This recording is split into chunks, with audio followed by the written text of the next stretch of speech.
Hello and welcome to this session, and in this session we shall continue our understanding of the different types of verbs. Finally, we have reached a stage where we will have to understand the last categorization of verbs, that is the regular and the irregular verbs, and let me tell you that this categorization is based on the pattern. Well, what really does all of this mean? Let me proceed and explain to you both the regular and the irregular verbs in great detail.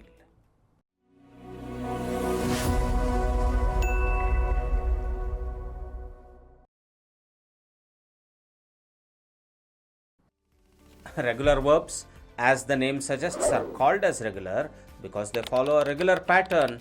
What I mean to say is that they follow a predictable pattern using which, by appending either a D or by appending an ED or by appending an IED to the verb, we can obtain the verb in its past tense. Well, what all of this means is something that I shall be clarifying moving forward, but then very quickly let me also tell you that an irregular verb is exactly the opposite of the regular verb.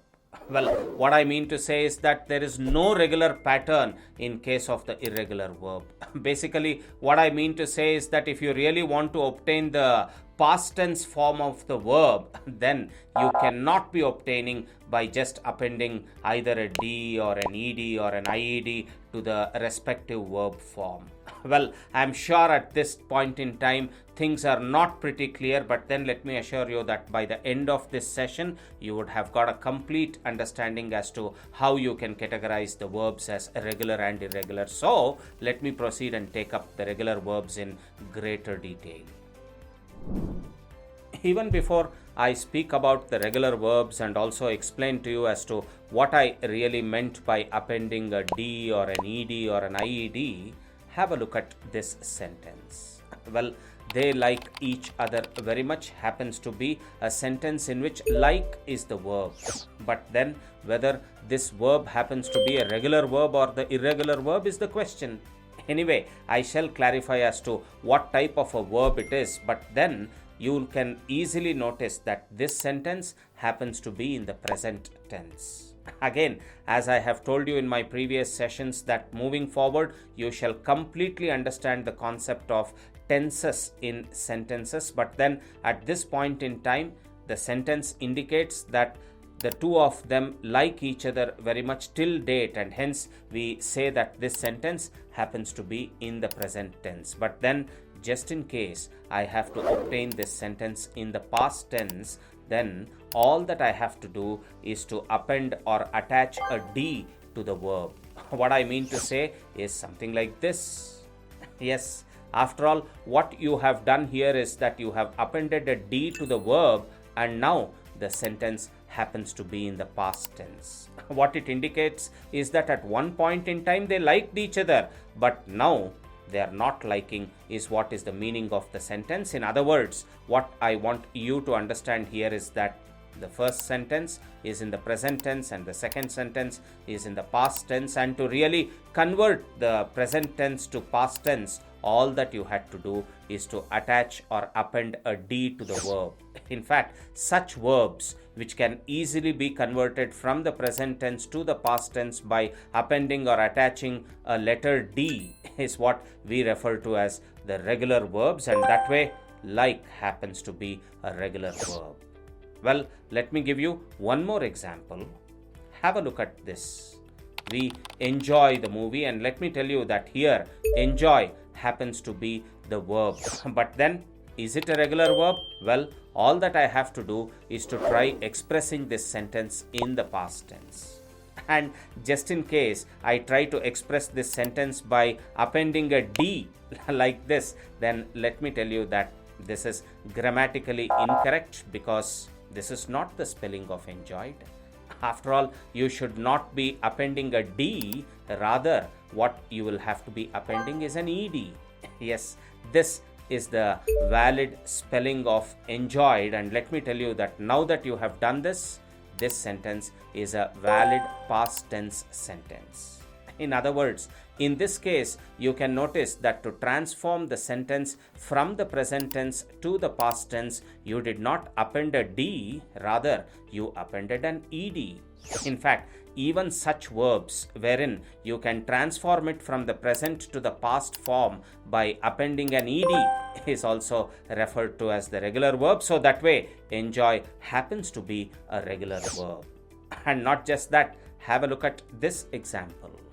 Well, here you can notice that I carry the box carefully indicates that carrying is the action, and hence the carry word happens to be the verb in this sentence. But again, whether it is the regular or the irregular verb is the question. In other words, if you really want to transform this to the past tense sentence, then if you will just attach a D like this, then let me tell you that this is incorrect spelling. In fact, even if in case I attach ED, even then this is an incorrect spelling, and really if you want to obtain the past tense form of this sentence, then what I have to do is this. Yes, what I have done here is that I have attached or appended IED. Yes, this is the valid spelling, and obviously the sentence is also a valid past tense sentence. In other words, through all of these examples, what you have been able to understand is that regular verbs happen to be such verbs that follow a regular pattern or a predictable pattern to obtain its past tense form. What I mean to say is that to the verb, all that you have to do is to either attach a D or an ED or an IED correspondingly to obtain the past tense form, and such verbs that fix into this pattern is what we refer to as the regular verb. That way, have a look at these words like, agree, die, and so on. Well, all of these words happen to be verbs in English, and in fact, these are verbs that are in their base form. Just in case you have to obtain the past tense form, then all that you have to do is to attach a D. Yes, like becomes liked, agree becomes agreed, die becomes died. So that way, all of these verbs happen to be such verbs wherein by attaching a D, you will be able to obtain the corresponding past tense form, and hence such verbs is what we refer to as the regular verbs. Not just that, look at these words. After all, jump, call, look, all of these also happen to be verbs in English, but then what you really have to do is that you should not be attaching a D, rather what you should be attaching is an ED in order to obtain the past tense form of the base form of the verb. So even here there is a certain pattern that is followed, that you can obtain the past tense form by attaching an ED, and hence even these verbs are said to be as the regular verbs. And not just that, have a look at this table. All of these words, cry, steady, marry, all of these also happen to be verbs, but then just in case you have to obtain their corresponding past tense form, then what you really have to do is to attach a IED. Yes, and now you can notice that even these verbs also have a pattern, just that they demand a IED to be attached to them in order to transform themselves to the past tense form. So all said and done, all of these words in these tables have a certain pattern wherein we can either append a D or an ED or an IED, and we will be able to transform all of these words into their respective past tense form, and such verbs which follow a certain predictable pattern is what we refer to as the regular verbs. But then, contrary to this are the irregular verbs. What I mean to say is that irregular verbs do not follow any of these patterns. Anyway, what does all of that mean? Let me explain. Irregular verbs, as I have already told you, happen to be such verbs that do not follow a regular pattern. In fact, that is why they are called as irregular verbs after all. What I mean to say is that there is no predictable pattern that these verbs follow to produce their corresponding past tense form. What I mean to say is that by appending a D or an ED or an IED, you cannot transform an irregular verb from its base form to the past tense form. Well, what does all of this mean? Let me give you a few examples to clarify what I mean. Have a look at this example. I feel sorry for him. Well, in this sentence, feel happens to be the verb, but then is it really a regular or an irregular verb is the question.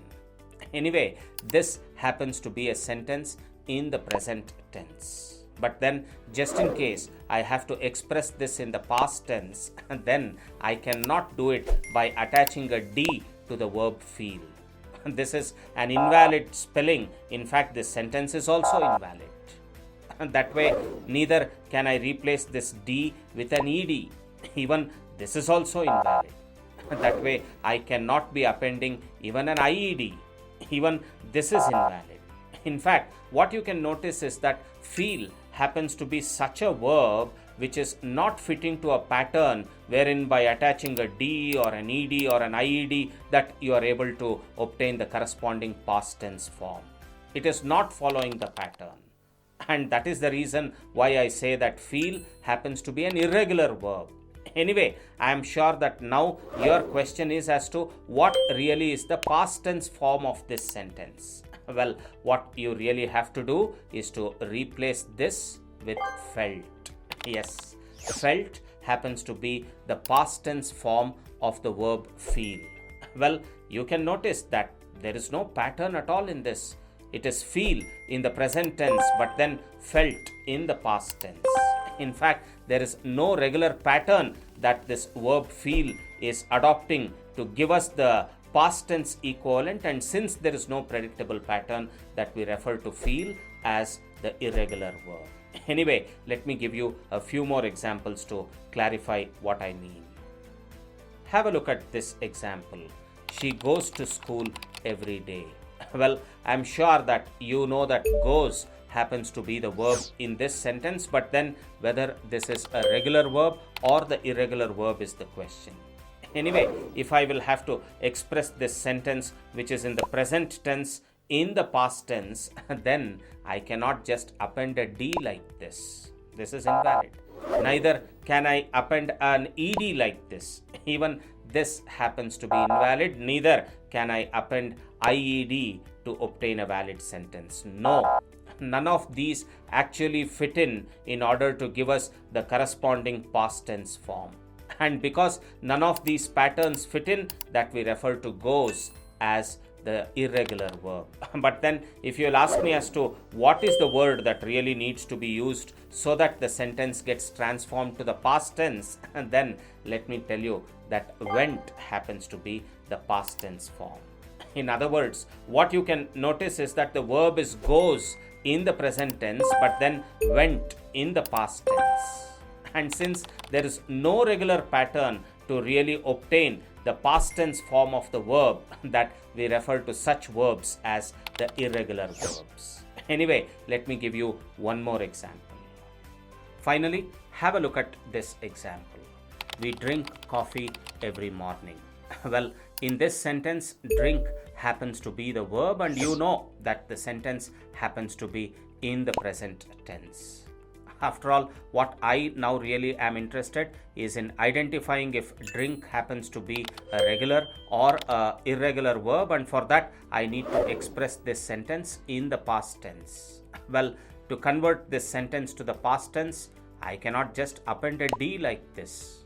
It is an invalid word in English and the sentence obviously becomes invalid. But then even if I would attach an ED, it is not going to be in the past tense. Neither if I would attach a IED would the sentence be in the past tense. What I mean to say is that drink happens to be such a verb to which whether I attach a D or an ED or an IED, we are not going to obtain its corresponding past tense form, and hence we categorize drink as a irregular verb because it doesn't follow a regular pattern. It doesn't follow a predictable pattern.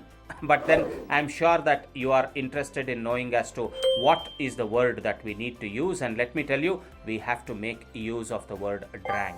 Yes, we drank coffee every morning tells us that the sentence is in the past tense. In other words, the verb drink in the present tense became drank in the past tense, which means that it is not following any fixed pattern to produce the past tense equivalent, and hence we categorize such verbs to be as the irregular verbs. Anyway, let me give you a few more examples of the irregular verbs.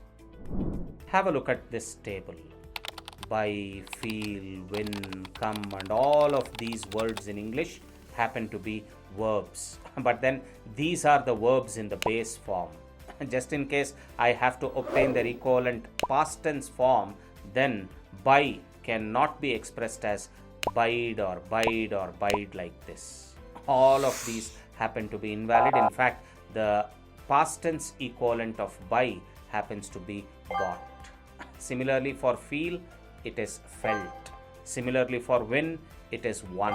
Well, that way, for all of these words, these happen to be the corresponding past tense form, and you can notice that there is absolutely no pattern that you can identify between the base form and the past tense form. So, such words in English which really cannot be converted to the past tense form by appending a D or an ED or an IED is what we refer to as the irregular verbs.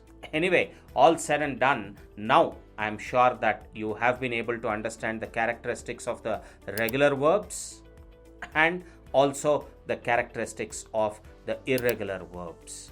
Through this, you have been able to understand all the different categorization of verbs, and in general you have been able to understand that verb is such an important part of speech that its usage really has to be appropriate if your usage of English has to be appropriate on the whole. All said and done, through a series of my sessions, you have been able to understand as to what really verbs are and the various types of verbs. That way, if you'll have to master the remaining parts of speech, then all that I can recommend you is to continue watching this video series. Meet you in the next session. Thanks for watching.